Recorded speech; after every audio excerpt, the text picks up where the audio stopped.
یہ جو موضوع ہے دور حاضر میں تصوف انسان سازی کا شہکار، حالی نے کہا تھا کہ جانور، آدمی، فرشتہ، خدا، آدمی کی ہیں سینکڑوں قسمیں۔ کسی کو دیکھ کے آدمی کہتا ہے دیکھو ارے یہ تو جانور صفت ہے، کسی کو کہتے ہیں دیکھو یہ فرشتہ صفت ہے، کسی کو کہتے ہیں دیکھو اس میں خدائی صفات ہے۔ تو انسان سازی جو ہے، یعنی مائی وے از دا ہائی وے، جو آج کا نعرہ ہے، جس کی وجہ سے آپ دیکھ رہے ہیں اس گلوبل ولیج میں، اس 21ویں صدی میں، اس آج کے دور میں احترام انسان نہیں، انسانی دوستی کا فقدان ہے، نسلی، قومی، مذہبی اور طبقاتی یکجہتی اور یگانگی موجود نہیں ہے۔ ایسا معلوم ہوتا ہے کہ انسان سے اتنا دور ہو گیا ہے کہ وہ اکثر مقامات پر نہ صرف بے تعلق اور بعض مقامات پر تو ایک دوسرے کے خون کا پیاسا نظر آتا ہے۔ ایسے پرآشوب دور میں، ایسے آپ جانتے ہیں کہ ہر مذہب میں، ہر دھرم میں، ہر صحیفے میں جو گفتگو کی گئی ہے وہ روحانی گفتگو یا عرفانی گفتگو، اسی کو تصوف کہتے ہیں۔ یہ جو اسپریچولیٹی ہے، یہ جو دوسرے مذاہب میں، دھرموں میں بھکتی ہے، یہ جو ہمارے پاس عرفانی، اور جیسے قرآن مجید کے بارے میں علامہ اقبال کا وہ جو شعر ہے، تیرے ضمیر پر جب تک نہ ہو نزول کتاب، گرا کشا ہے نہ۔ تو قرآن کو سمجھنے کے لیے یعنی وجدان کی روشنی ضروری ہے، یہی معنی ہے روحانیت کے، یہی معنی ہے کہ کس طریقے سے۔ تو اقبال نے بھی کہا تھا کہ آدمیت احترام آدمی، باخبر شو از مقام آدمی۔ تو یہ جو تصوف ہے، اس کے متعلق افسوسناک طریقے سے بہت سی غلط فہمیاں ایجنڈے کے تحت پھیلائی جاتی ہیں، جبکہ دیکھیے تصوف کیا ہے، میں اشاروں میں اور کچھ اشعار سے کہوں گا، کیونکہ یہ موضوع بہت وسیع ہے اور وقت محدود ہے۔ تصوف نہ فلسفہ ہے، نہ سائنس ہے، نہ منطق ہے، بلکہ ایک ایسا راہ عمل ہے جس میں نفس امارہ کی شکست اور پاکیزگی نفس کی تولید اور پیروزی ہے۔ یعنی انسان، اخلاق کیا ہے؟ اخلاق انسان کا ظاہری ایٹیٹیوڈ ہے۔ جیسے میں آپ سے خوشی سے ملتا ہوں، آپ آتے ہیں تو اٹھ جاتا ہوں، احترام کرتا ہوں، تو یہ ہے اخلاق۔ اور جو باطنی چیز پاکیزگی ہے وہ ہے اخلاص، یعنی جیسے آنکھوں کی جو روشنی ہے وہ ہے بصارت، جس سے میں محسوسات، اپنے اطراف کی دنیا اور تمام چیزوں کو دیکھ سکتا ہوں، لیکن اس بصارت سے میں خدا کو نہیں دیکھ سکتا۔ لیکن جو دل کی روشنی ہے، جو دل کی آنکھ ہے، جس کو بصیرت کہتے ہیں، اس سے میں نظارے و رویت کر سکتا ہوں۔ جب کوئی پوچھتا ہے کہ خدا موجود ہے تو میں کہتا ہوں جی ہاں خدا موجود ہے۔ آپ نے دیکھا ہے؟ جی ہاں، میں اپنے دل کی آنکھ سے خدا کو محسوس کر سکتا ہوں، وہ میری رگ جاں سے قریب تر ہے۔ تو معلوم یہ ہوا کہ اس کی مدد سے، تو یہ جو تصوف ہے اس میں شریعت شامل ہے، شریعت کے تمام مسائل، اس کے بعد طریقت ہے، اس میں عملی چیزیں ہیں، اور اس کے بعد حقیقت ہے۔ حضرت خواجہ حسن نظامی نے علامہ اقبال کو ترجمان حقیقت کہا، ترجمان شریعت نہیں کہا، ترجمان طریقت نہیں کہا، ترجمان حقیقت کہا۔ یعنی یہ منزلیں ہیں جو شریعت سے ہوتے ہوئے جو طریقہ سے ہوتے ہوئے تو شریعت قانون الہی کی پیروی عبادات اور مذہبی معاملات کا نام ہے۔ نماز پڑھیے، حج کو جائیے، روزہ رکھیے، زکوٰۃ دیجیے، یہ تمام جو شریعتیں، آپ کسی صوفی کو نہیں پہچانیں گے جنہوں نے شریعت کی مخالفت کی، بلکہ شریعت میں تو وہ دن رات رہے۔ طریقت کیا ہے؟ طریقت قرب الہی کا عمل ہے، قرب الہی کا۔ قرآن مجید کی ایک آیت مسلسل آتی ہے، اکثرہم لا یعقلون، اکثریت یعنی منیمم 51% تعقل نہیں کرتے، غور و خوض نہیں کرتے۔ ایک خوبصورت پھول کو تو دیکھتے ہیں مگر ثنائی خدا اس میں نہیں دیکھتے۔ ایک دن اور رات کی یہ سنت الہی تو دیکھتے ہیں لیکن معرفت نہیں کرتے۔ نماز میں سجدہ کرنا اور چیز ہے، اور سجدے میں عرفانیت سے یہ احساس کرنا کہ میں حضور اللہ میں کھڑا ہوں تو بدن لرزنے لگتا ہے، آنکھوں سے اشک رواں ہونے لگتے ہیں، وہ ہے آپ کے کیا کہتے ہیں عرفانیت، وہ ہے طریقت، یعنی قرب الہی کا عمل ہے۔ ویسے تو آپ 4 منٹ میں نماز پڑھ لیں اور آپ کا دماغ کسی اور طرف رہے، لیکن اگر اس میں طریقت شامل ہو جائے، قربت الہی شامل ہو جائے، اور قربت الہی تو عبادات میں 2 چیزیں تقسیم کی گئیں، ایک ہے قربت الہی اور ایک ہے خدمت خلق، حقوق خلق، مقام خلق۔ وہی ہے حقوق انسان، وہی ہے مقام انسان، وہی ہے احترام انسان، وہی ہے انسان کی قدردانی۔ اقبال کہتے ہیں برترس گردوں مقام آدم است، کہکشان سے بڑا، کہکشان سے عظیم انسان کا مقام ہے۔ کہکشان جو اتنی بڑی ہے، یہ یونیورس، برترس گردوں مقام آدم است، اصل تہذیب آپ دیکھ رہے ہیں احترام آدم است۔ سب سے اہم چیز جو ہے جو آپ کسی کو دے سکتے ہیں۔ جب غیر مسلموں نے حضور اکرم کی ہزاروں نعتیں لکھی، واقعہ ہے حیدرآباد دکن کا کہ مہاراجہ کشن پرساد حضور اکرم کی نعت پڑھ رہے تھے، ایک منچلے مسلمان نے، جوان نے پوچھ لیا مہاراجہ کیا آپ مسلمان ہیں؟ تو کہا میاں تو خدا پر شاد ہے، میں کشن پرساد ہوں، میں کشن پرساد ہوں، لیکن جس چیز نے حضور کی نعت لکھنے پر مجھے مجبور کیا وہ حضور کے اخلاق اور حضور کا وہ کرم تھا جو انسانیت پر تھا، جس کا بار میں اپنے دوش پر، اپنے کاندھوں پر احساس کر رہا تھا۔ اس وجہ سے میں نعتیں لکھتا ہوں، اور آپ جانتے ہیں کہ ان کی نعتیں مشہور ہوئی۔ تو کہنے کا مطلب یہ ہے، فارسی کا شعر ہے طریقت بجز خدمت خلق نیست۔ شریعت تو آپ جانتے ہیں، ہمارے پاس وقت کم ہے، شریعت آپ جانتے ہیں، قرآن مجید کی اہمیت آپ جانتے ہیں، تمام آپ کے جو ہے شرعی مسائل سے آپ واقف ہیں۔ طریقت کیا ہے؟ طریقت بجز خدمت خلق نیست، طریقت کوئی چیز نہیں ہے سوائے بندوں کی خدمت کی جائے۔ بتسبیح و سجادہ و دلق نیست، یہ ہاتھ میں تسبیح لے کر، یہ مسلسل جانماز پھیلا کر، اور یہ آپ کے جو ہے گڈری پہن کر ایکٹنگ کرنے سے طریقت حاصل نہیں ہوتی۔ طریقت خدمت خلق سے حاصل ہوتی ہے۔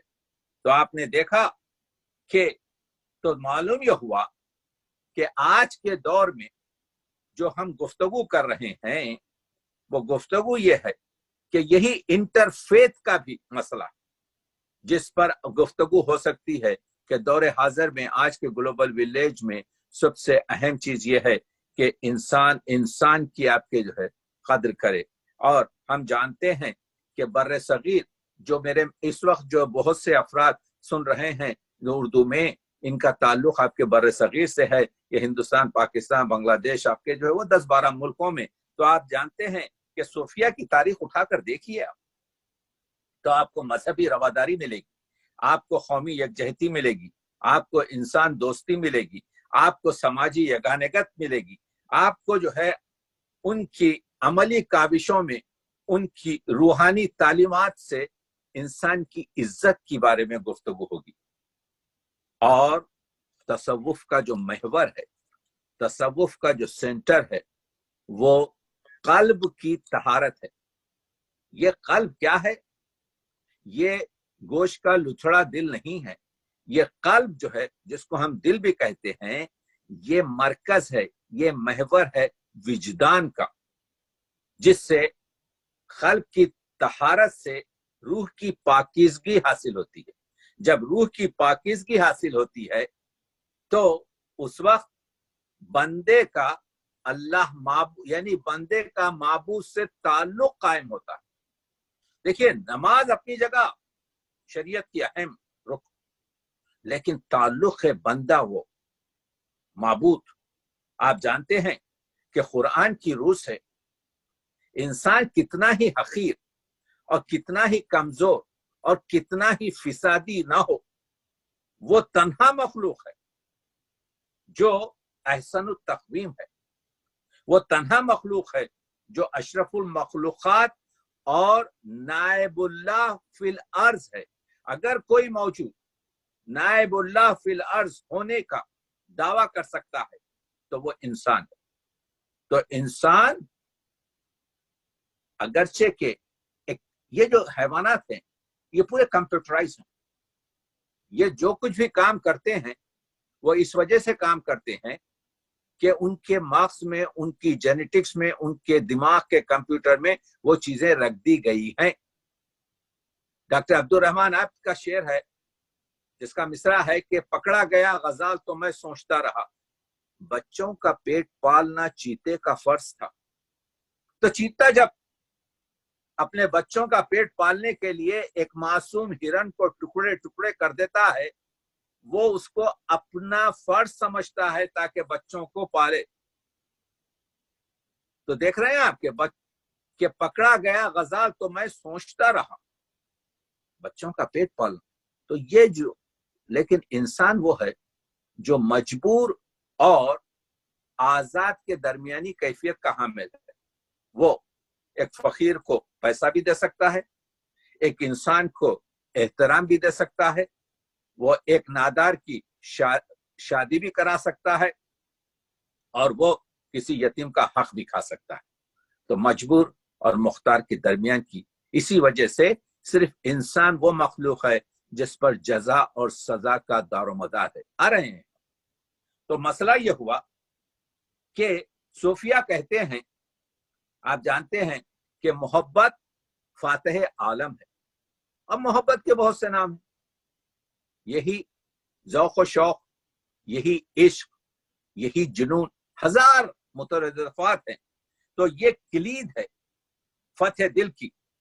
تو یہ جو میں نے ابھی عرض کیا کہ قلب یہ محور ہے اور اس کی پاکیزگی۔